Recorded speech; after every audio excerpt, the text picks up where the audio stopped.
उत्तर प्रदेश में सत्तारूढ़ समाजवादी पार्टी के कार्यकर्ताओं ने सेक्टर 12 स्थित लघु सचिवालय के बाहर हरियाणा को टोल फ्री करने और हाल ही में बढ़ाई गई बिजली की दरों को कम करने की मांग को लेकर एक दिवसीय धरना प्रदर्शन किया और भाजपा सरकार के खिलाफ जमकर विरोध में नारेबाजी की। समाजवादी पार्टी के कार्यकर्ताओं ने चेतावनी दी है कि अगर उनकी मांगों पर जल्द कार्रवाई ना की गई तो जंतर मंतर पर वे प्रदर्शन करेंगे।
हम इस मुद्दे को लेकर आज यहाँ बैठे हैं कि भाजपा ने चुनाव के दौरान प्रदेश के वासियों से देशवासियों से वायदा किया था कि हमारी सरकार बनी तो हम हरियाणा से टोल टैक्स पूरी तरह से खत्म करेंगे, किसी भी गाड़ी पे कोई टैक्स नहीं लगेगा।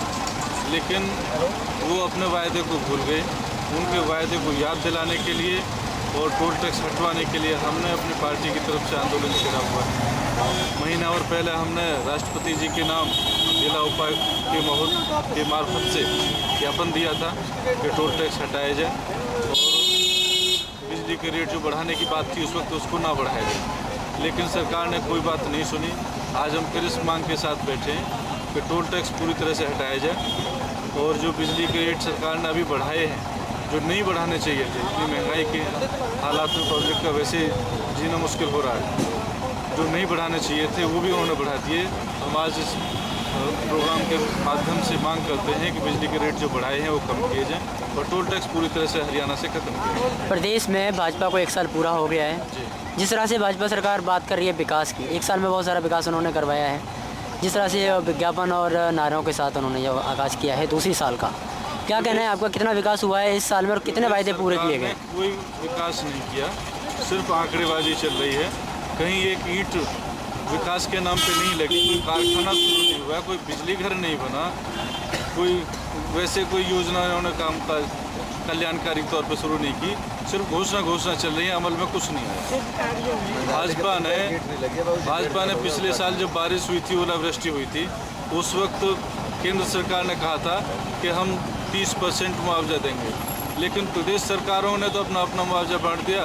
आजकल मोदी सरकार की वो घोषणा पूरी नहीं हुई, जो ये दिखाता है कि किसानों के प्रति उनके दिल में कोई जगह नहीं है, कोई सहानुभूति नहीं। तो आपका ये मानना है कि हर वर्ग भाजपा से नाखुश है? बिल्कुल नाखुश है। सिर्फ भाजपा के वो चाटुकार लोग खुश हैं जो फ़ायदा उठा रहे हैं, जिनके अच्छे दिन वास्तव में आ गए, वो खुश हैं, बाकी सब लोग दुखी हैं। तो पब्लिक तो ये कहती है कि इससे तो हमारे पुराने दिन ठीक थे। तो अभी आज का 1 दिवसीय धरना है आपका लघु सचिवालय पे, इसके बाद भी आपकी मांगें पूरी नहीं की जाती हैं, अगला कदम क्या रहेगा आपका? अगर हमारी ये मांग पर सुनवाई नहीं होती है, पूरी नहीं होती है, तो अगले चरण में हम जंतर मंतर नई दिल्ली में धरना देंगे और वो प्रोग्राम हमारा पर अनिश्चितकालीन चलेगा और हम पूरे हरियाणा से टोल टैक्स हटवा करेंगे। 2 विशेष मांगें हैं जो आज के धरने की विशेषता है। उसमें एक तो बिजली के रेट कम किए जाएँ और दूसरा टोल टैक्स, चारों तरफ हमारे टोल टैक्स एक जेल की तरह फरीदाबाद को कर दिया गया है और वो टोल टैक्स बड़े वायदे किए गए थे कि हमारे जो है ये सारे टोल टैक्स हम फ्री कर देंगे, लेकिन और टोल टैक्स का कोई एक्शन नहीं हुआ है। इसके लिए हमने डीसी साहब को पहले भी, जैसा अध्यक्ष जी ने कहा कि पहले भी ज्ञापन दे चुके हैं, लेकिन अभी तक उस पर कोई एक्शन नहीं हुआ। लोकसभा चुनाव से पहले यहाँ के मौजूदा सांसद हैं कृष्णपाल गुर्जर, उन्होंने कहा था कि जिस तरह से टोल से पूरा फरीदाबाद घिरा हुआ है वो चारों ओर से फ्री कर देंगे। क्या इस बारे में आप उनसे मिलेंगे, उनसे आपसे बात हो पाई है कि क्यों उन्होंने अभी तक इस पर कोई अमल नहीं किया गया? उस मामले में कई लोग जाके मिले हैं, लेकिन उस पर अभी कोई एक्शन नहीं हुआ। क्या कहना चाहिए, क्या उन्होंने जो भाजपा सरकार में जो मंत्री हैं अभी, उन्होंने जिस तरह से लोकसभा चुनाव से पहले जो वायदे किए थे अपने फरीदाबाद को लेके, पूरे किए उन्होंने? फरीदाबाद को लेके कोई ऐसा वायदा जो उन्होंने बहुत बड़ी बड़ी बातें की थी कि हम ये कर देंगे वो कर देंगे, उस टाइम बहुत बड़ी बड़ी वायदे रह गए। लेकिन ज़मीनी स्तर पर एक मंझावली का पुल जो है ये डिक्लेयर किया था, उसमें भी शायद अभी तक एक ईंट भी लगी है, उसमें भी अभी कुछ काम शुरू भी नहीं हुआ है। और उसको बहुत बड़ा प्रोजेक्ट इन्होंने किया था कि मंझावली का पुल बना देंगे, वहाँ अभी कुछ भी काम नहीं हुआ। ज्ञात हो कि सेक्टर 16 स्थित जवाहरलाल नेहरू कॉलेज में गुड़गांव जोन यूथ फेस्टिवल गत 3 दिनों से चल रहा है। इस कार्यक्रम में प्रतिभागी छात्रों में खासा उत्साह देखने को मिला। वहीं इस फेस्टिवल में हरियाणा के युवा कलाकारों ने हरियाणवी संस्कृति की झलक दिखाई और हास्य कलाकारों ने दर्शक विद्यार्थियों का मन मोह लिया। बहुत खुशी की बात है, बच्चों ने इतना टैलेंट दिखाया है। 39 टीम पार्टिसिपेट किया, बड़ी शांतिपूर्वक। जो आने वाले बच्चे थे वो भी बड़े डिसिप्लिन थे। हमारे स्टूडेंट्स ने बहुत सहयोग दिया। ये ऐसे प्रोग्राम होते रहने चाहिए। जी, बात करते हैं कि कुछ बच्चों का एक उत्साह से दिखाई दे रहा है, तो क्या अगली बार भी इस तरह से आयोजित हो जाएगा? अगली बार देखते हैं, ये MD द्वारा प्रायोजित किया जाता है, हमने मेजबानी की है। तो आप क्या आगे चल कर के इन बच्चों की मांग रखेंगे? आगे चल के बच्चे डिमांड करेंगे, आगे भी हो सकता है, या फरीदाबाद के और किसी भी कॉलेज में हो सकता है। ये यूनिवर्सिटी पे डिपेंड करता है। सेक्टर 17 के वन विभाग कर्मचारियों ने पिछले 3 महीने से वेतन ना मिलने के कारण सरकार पर हल्ला बोला है। वित्त मंत्री कैप्टन अभिमन्यु के खिलाफ नारेबाजी की, जिसमें बीजेपी सरकार को अपने वादों से मुकरने को लेकर झूठा ठहराया। जिसमें कर्मचारियों का कहना है कि अगर हमारी मांगें ना मानी गई तो हम कैथल में 25 नवंबर को रैली करेंगे, ताकि सरकार को पता चल सके जब मजदूर काम कर सकता है तो वह रैली भी कर सकता है। मैं करतार सिंह गरेवाल, प्रधान वन विभाग मजदूर यूनियन हरियाणा। ये जो आज धरना दिया जा रहा है, ये राज्य कमेटी के निर्णय अनुसार पूरे हरियाणा के सभी जिलों में धरने दिए जा रहे हैं। आज ये आखिरी धरना फरीदाबाद का है। 26 जून 2015 को और 23 अगस्त 2015 को निवर्तमान वन मंत्री कैप्टन अभिमन्यु और वर्तमान वन मंत्री राव नरवीर सिंह दोनों से मजदूरों की बातचीत हुई थी। उन्होंने ये वादा किया था, ये विश्वास दिलाया था कि वन विभाग में न्यूनतम वेतन 8100 रुपये जो दूसरे सरकारी विभागों में लागू है, यहाँ भी करेंगे। मेस्ट्रोल प्रणाली पूरे हरियाणा में सभी मजदूरों में लागू करेंगे। लेकिन सरकार ने वो लागू करने की बजाय मेस्ट्रोल प्रणाली विड्रा कर ली और वन विभाग का काम ठेकेदारी से ही हो। जो गैर कानूनी बिल प्रथा है, जिसमें भ्रष्टाचार है ज़बरदस्त, उससे ही सरकार करवा रही है। भ्रष्टाचार मुक्त शासन का नारा देने वाली सरकार वन विभाग में भ्रष्टाचार को बढ़ावा दे रही है। यहाँ मजदूरों के पिछले 3 महीने से वेतन बकाया पड़ा है, जो 1 जुलाई और 1 जून से महंगाई के आंकड़ों के अनुसार थोड़ी बहुत नाम मात्र वृद्धि होती है, वो भी मजदूरों को नहीं मिलती। 1 जुलाई से जो वृद्धि हुई है अभी तक मजदूरों को नहीं मिली है, और ना ही उसका एरिया दिया जाता, वो भी खाया जाता है। मजदूरों के पहचान पत्र नहीं है, मजदूरों के हाजिरी कार्ड नहीं है। मतलब एक प्रकार से अंधेर नगरी है। चौपट राजा, टकाशेर बाजी, टकाशेर खाजा। मजदूरों के साथ बड़ी जाति और यह अन्याय हो रहा है। इनकी कोई हाजिरी सुनिश्चित नहीं है। रेगुलर के पात्र हैं। आज हम चिट्ठी दी है PCCF की कि भाई ये रेगुलर का पात्र बनता है, इसका रिकॉर्ड भेजो। आज मैडम महोदया ने कहा है कि भेजेंगे, अभी तक नहीं भेजा। आपकी मैडम से बातचीत हुई क्या? मैडम से बातचीत हुई है, उन्होंने विश्वास दिलाया है, लेकिन पहले भी कई बार बातचीत हुई है। यहाँ भर लेते हैं लेकिन लागू नहीं करते, अब तक भी लागू नहीं है। क्या कहती हैं मैडम? हाँ भर ले हैं जी, करेंगे, लेकिन करते नहीं। अभी जब मजदूरों की दिहाड़ी के बारे में बातचीत हुई तो क्या कर्मचारी बिल नहीं देते बना के? कर्मचारी बिल नहीं देते तो इनकी रिस्पॉन्सिबिलिटी है बनवाएं, अगर आपकी मांग नहीं मानेंगे तो अगला कदम क्या होगा? 25 नवंबर को पूरा हरियाणा का वन मजदूर मुख्यमंत्री के करनाल जिले में जहाँ से उन्होंने चुनाव लड़ा है वहाँ रैली करेंगे और सरकार से मतलब सवाल करेंगे कि वन विभाग में यह अन्याय क्यों हो रहा है। अगर फिर भी सरकार नहीं मानी तो मीटिंग करके अगला प्रोग्राम तय करेंगे। जो वन विभाग में जो धरना दे रहे हैं आप, ये मजदूर आपके साथ जुड़े हुए हैं, क्या ये मजदूर जब तक कार्य नहीं करेंगे 25 तारीख को? नहीं, कार्य तो करेंगे, ये सिर्फ आज का धरना है और सांकेतिक, इसके बाद काम करेंगे और हम रैली की तैयारी करेंगे और पूरे हरियाणा से हज़ारों की संख्या में करनाल पहुँचेंगे। कितने मजदूर आपके साथ जुड़े हुए हैं? 3000 से ऊपर की हमारी सदस्यता है हरियाणा में और फरीदाबाद जिले से लगभग 150 मजदूर उस दिन करनाल रैली में पहुँचे और ये सर्व कर्मचारी संघ के आह्वान पर है रैली। पूरे हरियाणा के सभी विभागों के कच्चे पक्के कर्मचारी भी इस रैली में जाएंगे। त्योहारों का सीज़न ज़ोरों पर है, ऐसे में स्वाभाविक है कि ग्राहक जो है वो बाज़ारों में जाता है और बाज़ारों में खासी भीड़ बढ़ती है। और आज तो दौर ये है कि वाहनों की संख्या भी बढ़ रही है और इंसानों की बढ़ रही है और ग्राहकों की, जैसे हम कहते हैं कि वो बढ़ रही है और कुल मिलाकर पाँव रखने की जो जगह है वो हमें बाज़ारों में ख़ास तौर पर शाम और सुबह के वक्त नहीं मिलती। ऐसी स्थिति में हमारी टीम ने बल्लभगढ़ का दौरा किया और वहाँ के प्रधान से बात भी करी कि सुरक्षा जो इंतज़ामात हैं त्योहारी सीज़न के लेकर वो कैसे होंगे। सुरक्षा क्या ज़िम्मा सिर्फ व्यापारियों का है? सुरक्षा का ज़िम्मा क्या सिर्फ प्रशासन का है? सुरक्षा का ज़िम्मा केवल ग्राहक का है? ये तीनों जो आज हम अगर देखें तो सुरक्षा का ज़िम्मा कुल मिलाकर किसका है? हम सबका या एक एक का? इन कुछ बिंदुओं पर हमारी टीम ने चर्चा की है। पेश है एक रिपोर्ट।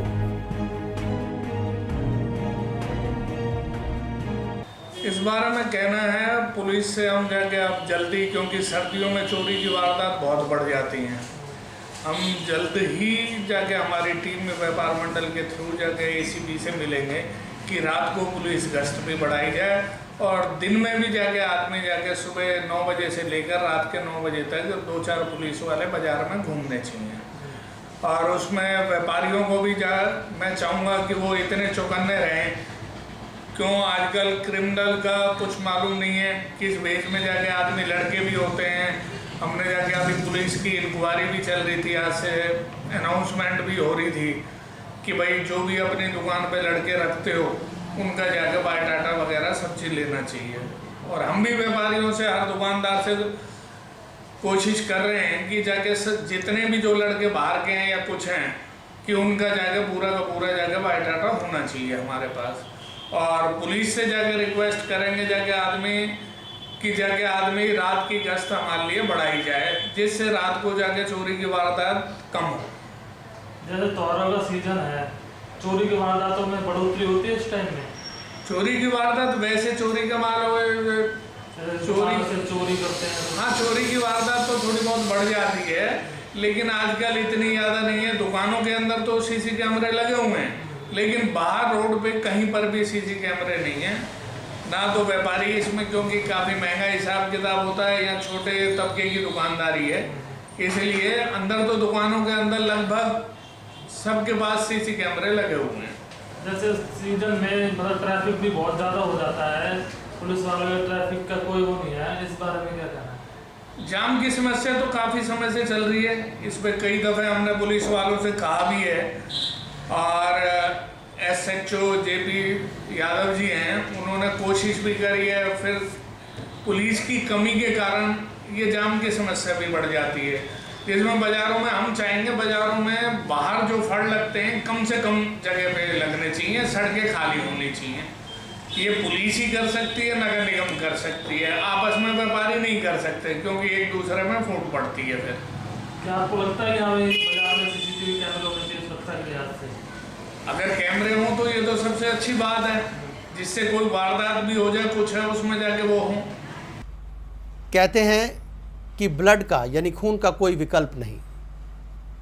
सेक्टर 11 में ओरिएंटल इंश्योरेंस कंपनी और लायंस क्लब के संयुक्त तत्वाधान में एक ब्लड कैंप का आयोजन किया, जिसमें डोनर्स ने बढ़ चढ़कर हिस्सा लिया और 40 यूनिट ब्लड इकट्ठा किया गया। वहीं आयोजकों का कहना है कि लोगों को इस तरह के आयोजनों में बढ़ चढ़कर हिस्सा लेना चाहिए, क्योंकि रक्तदान महादान है ताकि ज़रूरत पड़ने पर किसी ज़रूरतमंद इंसान की जान बचाई जा सके। आज का जो ये ब्लड डोनेशन कैंप है, ये ओरिएंटल इंश्योरेंस कंपनी के सौजन्य से किया गया है यहाँ पर।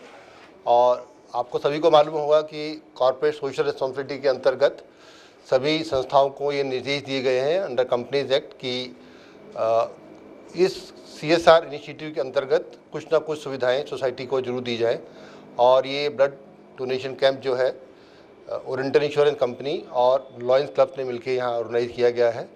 और इसमें सभी ब्लड डोनर्स को बुलाया गया है जो लोग इसमें भाग लेना चाहें, रक्त देना चाहें। और ये आप सभी को मालूम भी होगा कि जो रक्तदान है, इससे बड़ा दान कोई नहीं हो सकता, क्योंकि ये एक ऐसा दान है जिसके लिए आपको कोई खर्च नहीं करना है, कोई धन नहीं देना है। और ये दान ऐसा है जिसके किसी के जीवन की रक्षा हो सकती है।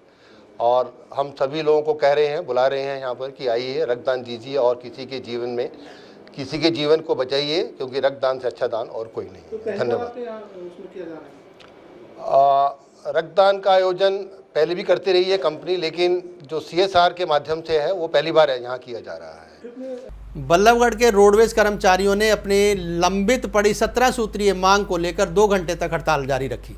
रोडवेज कर्मचारियों का आरोप है कि उनके साथ अभद्र व्यवहार किया जा रहा है और बल्लभगढ़ बस अड्डे का GM पूरी तरह से उनके ऊपर तानाशाही रवैया अपनाए हुए है, जिसके विरोध में उन्होंने सांकेतिक चक्का जाम किया है। अगर उनकी मांगों पर कार्रवाई नहीं होती तो वो पूर्ण रूप से हरियाणा रोडवेज का चक्का जाम कर देंगे।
एक 2 घंटे का प्रदर्शन है हरियाणा सरकार के नीतियों के खिलाफ। जो मौजूदा हरियाणा की सरकार है, ये कर्मचारियों के, मजदूरों की समस्याओं को एड्रेस ही नहीं कर रही, उनसे बात ही नहीं करना चाहती है, उनसे बात ही नहीं सुन रही है।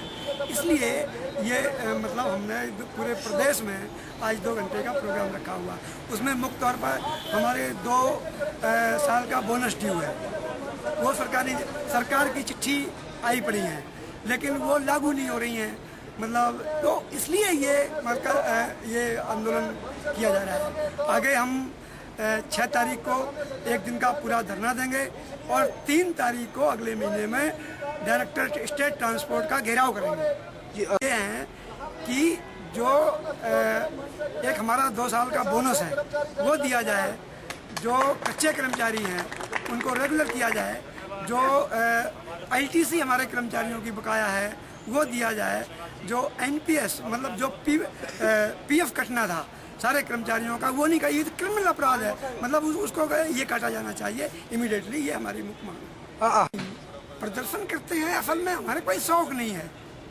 मतलब अगर हमारी बात नहीं सुनी जा रही है, जनता के हिस्से की बात नहीं सुनी जा रही है, तो निश्चित तौर पर उनकी प्रॉब्लम है।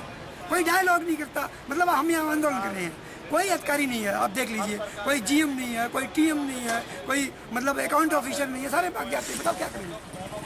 क्या आपकी यूनियन ने ऊपर बात करी सरकार से? सरकार से बात करी, सरकार को चिट्ठी लिखी, डायरेक्टर को लिखी, ट्रांसपोर्ट कमिश्नर को लिखी, सारे लोगों को लिखी, लेकिन वो बात ही नहीं करना चाहते इस बात को लेकर। तो अगर आपकी मांगे नहीं मानी गई तो आगे का क्या होगा? आगे हम बता दे रहे हैं आपको। एक हमारा 6 मतलब अभी प्रोग्राम है 6 तारीख को, फिर अगले 3 तारीख को जो हम DG का घेराव करेंगे, पूरा ताकत के साथ लड़ेंगे। उसके बाद हम और फैसले करेंगे। एक SKS के लेवल पर हम 25 नवंबर की करनाल में एक रैली करने जा रहे हैं, सरकार को घेरेंगे इस बात को लेकर। ऐसा नहीं। श्री राज सिंह प्रधान डिपो प्रधान हूँ और जो कि मैं संबंधित महासंघ से हूँ। हमने जो प्रदर्शन कर रहे हैं, इस प्रदर्शन में हमारी बहुत लंबी मांगे हैं। सरकार को हम ये चेताना चाहते हैं, अगर जो काम हमारे साथ में अवैध व्यवहार हो रहा है, उस अवैध व्यवहार को या तो सरकार हमारा संशोधन करे, और नहीं संशोधन करती है तो हम आगे का ऐलान है हमारा कि हम पूर्ण रूप से चक्का जाम भी करेंगे। और 6 तारीख को हम जीएम का घेराव करेंगे और 3 तारीख को डीजी का घेराव करेंगे। और जो प्रदर्शन आपने कराया इसमें क्या मुख्य मांगे हैं? एक तो हमारे जो कच्चे कर्मचारी हैं उनका एनपीएस कट रहा था, वो एनपीएस बंद कर दिया है सरकार ने।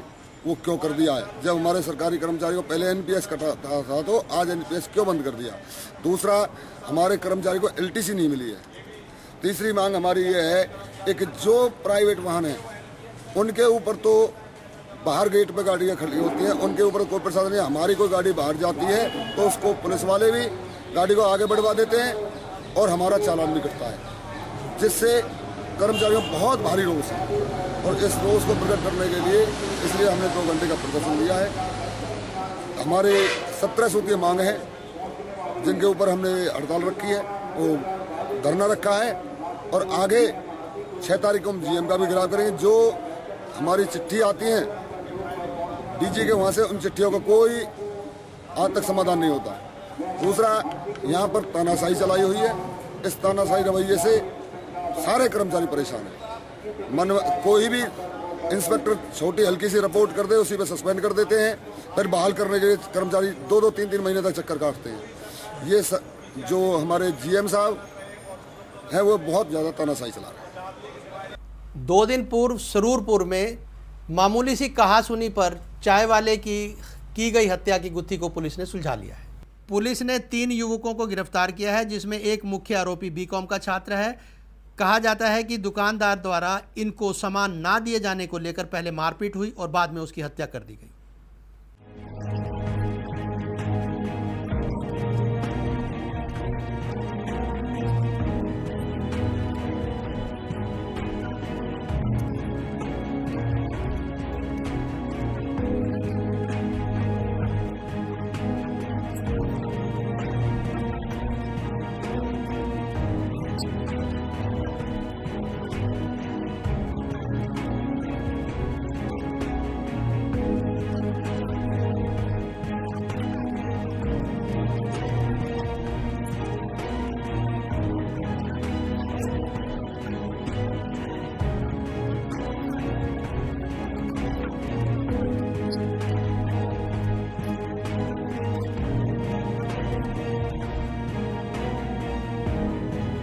बीकॉम करी हुई। बीकॉम की हुई है। क्यों मारा था उसको, क्या कारण? मैंने मारा ही कोई मारा थोड़ी है, जो जानबूझ के हाथापाई हुई थी। बस हाथापाई में जी हो गया। किस चीज़ को लेके हाथापाई करी थी आपने? गाली गलौच हुई थी, आपस में हम तीनों आ रहे थे बाइक पे बैठ के। किस बात को लेकर हुई थी गाली गलौच? उन्होंने दारू पी रखी थी, हमने भी ड्रिंक कर रखी थी। हम उधर से आ रहे थे बाइक लेके, हम आपस में गाली गलौच कर रहे थे। तो उनमें वो गाली चौथ हमें दे रहे हैं, हम उतरे बाइक से, हाँ हाथापाई होने लगी। हाथापाई होते होते हम एकदम वहाँ से हाथापाई करके भाग दिए। किस चीज़ से वार किया तुमने उससे? हाथों से मारा जी। ईंट के निशान भी थे उसके? नहीं सर जी, ईंट नहीं मारी जी। मुंह पे ईंट मारी गई थी, वो किसने मारी थी? तुम तीनों में से? नहीं सर, मैंने नहीं मारी सर जी। किसने मारी थी? ईंट मैंने तो नहीं मारी सर जी, ऐसा हाथापाई ना, मैं हाथापाई करके भली आया हूँ वहाँ से। तुम तीनों में से किसी ने नहीं मारी? नहीं सर, मैंने अपने आप लग गई ईंट? नहीं सर जी, मैंने नहीं मारी, सही बता। अभी पछतावा है, उसकी मौत हो गई उसके जी। बहुत गलती से कहता हूँ, हमारा कोई मकसद नहीं था, ना उन्हें जानते हैं जी, ना हमारा कोई मकसद था मारने का। ये लगा जो गलती से हो गया कुछ। सर वो हम उधर से आ रहे थे, जब रुके थे वहाँ नई ड्रिंक कर रखे थे, हमने भी गाली गलौज के ऊपर झगड़ा हो गया था सर। आज किस बात पे लेके गाली गलौज, क्या वजह क्या थी? तुम्हें इतनी बड़ी बात होगी, तुमने हत्या कर दी? हम इसे गाली दे रहे थे आज मोहम्मद को कि तूने उससे क्यों मार दिया। हमारे साथ का एक लड़का था, इनके आपस में हो गई थी, तो वो सोच रहे हमें दे रहे हैं, वो हमें गाली गलौज करने लगे। इसी बात पर क्या मारा था तुमने? क्या मारा था? मारा क्या था? सर जी हाथ से हाथापाई हुई थी। पछतावा है तुम्हें? करते क्या हो तुम? ड्यूटी करता हूँ सर महिंद्रा के। ठीक है। अभी पछतावा है अपनी गलती का? सर बहुत पछतावा है। ठीक है। शाह जी, ये 3 दोस्त थे, रविंद्र, गौतम, अतुल और ये आसमान। ये हमेशा कभी संडे वाले दिन घूमने के लिए स्वरूपपुर एरिया में चले जाते हैं। वहाँ एक राजपाल नाम के व्यक्ति है, चाय का खोखा था, उस पर ही कभी कभार चाय पी लेते।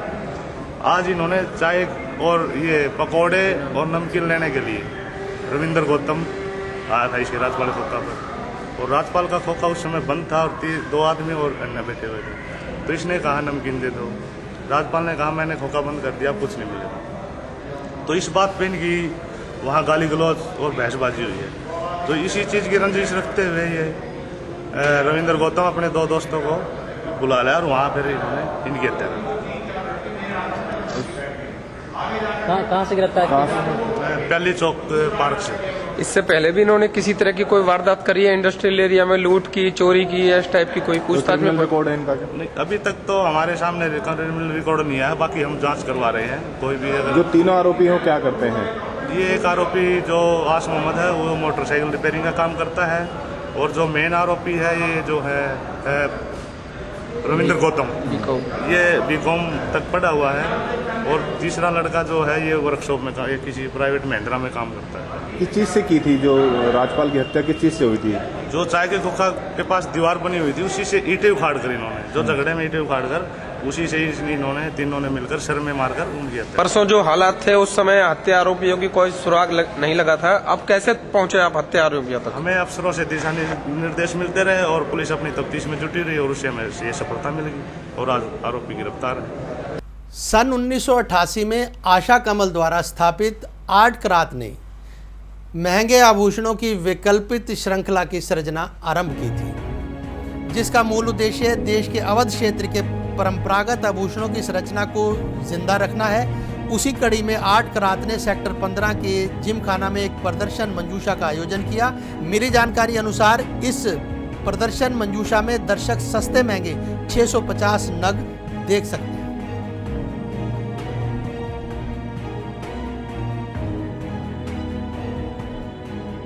इसका बेसिक जो कारण है वो कारण है कि सन 1100 में उस दौरान मुस्लिम कल्चर का एक हमारा यहाँ पर वो था, राज था, मुस्लिम राज था। सॉरी 1100 में था अयोध्या, जो कि जिसे हम उसके बाद में जब मुस्लिम कल्चर आया तो वो आया 1300 के आसपास में। तब उस दौरान में जब अयोध्या के नाम को उन्होंने अवध का नाम दिया, तो होता क्या था कि उस दौरान में जब जो ज्वेलरी गहने पसंद करती थी जो महिलाएं थी उस दौरान की 1100 में, और उसके बाद जो 1300 में जो उनकी मुस्लिम कल्चर की आई, तो उन दोनों की जो कल्चर को हमने लेकर एक कलेक्शन तैयार किया है जिसको कि नाम दिया है उमराव जान। तो उसमें हिंदू और मुस्लिम दोनों कल्चर को बहुत अच्छे से, और जो भी रीड करके मिसेस आशा मोदी जो हमारी डिज़ाइनर हैं, ज्वेलरी डिज़ाइनर, तो उन्होंने इसको मतलब पूरी कोशिश की है। और ये ट्रिब्यूट जो फिल्म स्टार रेखा जी हैं उनको भी उन्होंने ट्रिब्यूट दिया है, क्योंकि उन्होंने भी उमराव जान पिक्चर में बहुत ही खूबसूरत वो अदाकारा रही हैं और उन्होंने उस तरह की ज्वेलरी को दिखाया है। तो इसके पीछे मकसद क्या है, इसका उद्देश्य क्या है? मकसद ये है कि हम चाहते हैं कि हर महिला, जिसका कि स्वभाव ही होता है कि वो हमेशा सुंदर दिखना चाहती है, तो सुंदरता के अंदर में केवल कपड़े ही एक ऑप्शन नहीं है। कपड़े के साथ में अगर आपकी ज्वेलरी होती है, नेचुरल सी बात है कि अगर ज्वेलरी पहनेंगे आप तो आप उसको सुंदर नजर आएंगी और खूबसूरती होगी। जैसे कहते हैं ना, सोने पे सुहागा। कपड़े आपने पहन लिए लेकिन आप इनकम्प्लीट नहीं रहते कपड़े से। अब जब कंप्लीट होने की बात कहते हैं तो कंप्लीट होने में आपको ज्वेलरी की भी जरूरत होती है, और ज्वेलरी जिसमें अफोर्डेबल प्राइस पे मिल जाए तो किसके क्या कहने।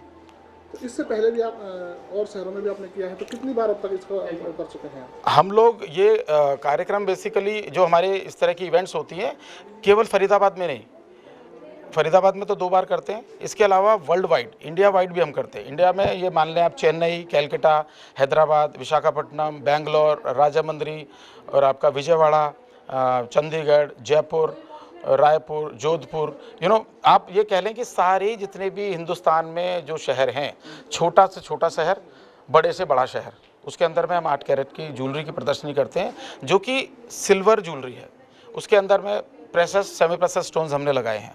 होता क्या है कि जब आप डायमंड की बात करते हैं तो आप डायमंड खरीदें, बहुत खुशी की बात है, लेकिन अब क्या होता है कि डायमंड को कितना आप इन्वेस्टमेंट करेंगे, आप एंजॉय करना है। आपके जैसे वार्डरोब में कपड़े के जो होते हैं, मान लीजिए जो लोग महंगा गहना नहीं पहन सकते तो उनके लिए एक ऑप्शन है कि बिल्कुल कि इस टाइप के गहने आप पहन के अपनी जो आपकी वो है आप अपने आप को, हाँ बिल्कुल सही बात है। इसमें मैं आपको कहना चाहूँगा कि हमारे यहाँ कई कस्टमर आती हैं और इतना आशा जी को इतना बेस्ट कॉम्प्लीमेंट देके जाती हैं कि जी आपने तो हमारे सपने साकार कर दिए।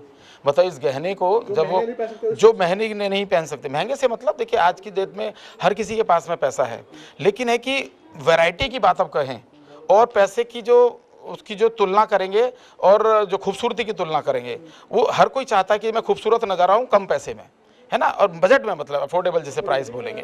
तो अफोर्डेबिलिटी की जहाँ बात आती है तो इसमें सबसे बेस्ट ऑप्शन 8 कैरेट का आता है। और सबसे उसमें बात क्या होता है कि जी आप हमारी जो फैसिलिटी है, लाइफ टाइम वारंटी फ्री है आपको, और उसके अलावा आप 75% पे एक्सचेंज कर सकते हैं। सपोज आपने 10,000 का गहना खरीदा है, 10,000 की ज्वेलरी ली है, आप एक साल तक पूरा पहनिए, उसे पहनने के बाद 25% पे डिडक्शन हम करते हैं, देन उसके बाद में आप 75% का एक्सचेंज कर लीजिए। केवल एक्सचेंज करते हैं, कैश रिफंड नहीं करते हैं, तो ये आप ध्यान रखें।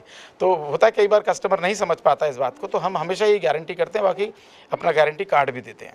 दिल्ली में हमारे लोगों के 3 शोरूम है, मेहरचंद मार्केट में है 40 ग्राउंड फ्लोर पर, और आपका पंचशील पार्क में है S48 पंचशील पार्क, एक हमारा है क्रॉस रिवर मॉल जो कि ईस्ट दिल्ली में पड़ता है, वहाँ पर है। इस बार आपने खास जो ज्वेलरी है जिसको आप कह सकते हैं कि सबसे बढ़िया ज्वेलरी यहाँ पे कौन सी आप लेकर आए हो इस बार? सी है तो जी देखिए, मैं आपको कहूँगा कि उमराव जान कलेक्शन में केवल ऐसा नहीं कि उमराव जान कलेक्शन, क्योंकि यहाँ तो लगभग हमारे 650 पीस डिस्प्ले है, 650 से ऊपर ही है, तो आप देखेंगे हर कल्चर का, इंडो वेस्टर्न आप ले लीजिए, आज हर तरह की महिला है, वो ट्रेडिशनल भी पहनना पसंद करती है, वो इंडो वेस्टर्न भी पसंद करती है, जरकोन के आइटम भी पसंद करती है, कुंदन के आइटम भी पसंद करती है। तो मेन बात होती है कि वो गोल्ड की ज्वेलरी से जो आपके देखने में है वो उससे एकदम से बिल्कुल सिमिलर है या नहीं, उसके कलर वाइज, उसकी डिज़ाइन वाइज, उसका मैं आपको इतना गारंटी कर सकता हूँ कि जो हमारी ज्वेलरी है बेस्ट ज्वेलरी है। आप उसमें आप पहन के देखें, मैं तो कॉम्प्लीमेंट करने की, देखिए अपनी चीज़ तो हर कोई अच्छा बताता है, लेकिन कब होता है कि जब आपको तारीफ मिलती है, जब आप पहनते हैं, तब आप अपने आप को सेटिस्फाई समझते हैं। मैं तो ये कहना चाहूँगा, आप आएँ, पहने, देखें, तभी तो पता लगेगा ना, केवल मेरे कहने से तो बात नहीं बनेगी। आए तो सही, एक बार देखेंगे तभी मालूम चलेगा। कई बार होता है कि भाई कई चीज़ें हम टीवी पे देखते हैं या कई चीज़ें हम न्यूज़पेपर में देखते हैं, तो उससे देख के ही ना रहें, केवल आपके पर्सनल एक्सपीरियंस करें, देखें हाथ में कि हाँ क्या चीज़ है, कंपेयर कर लें। मैं तो हर चीज़ के लिए तैयार हूँ जी। और इसके अलावा अभी केवल कंपनी एक ही जगह नहीं है, कितने दिन का है आपका? यहाँ पर आज से हम चालू करें जैसे 28 अक्टूबर से, और ये 1 नवंबर तक, सुबह 11 से लेकर रात को 8 बजे तक। फिर मिलते हैं नई जानकारियों के साथ, तब तक के लिए नमस्कार, जय हिंद।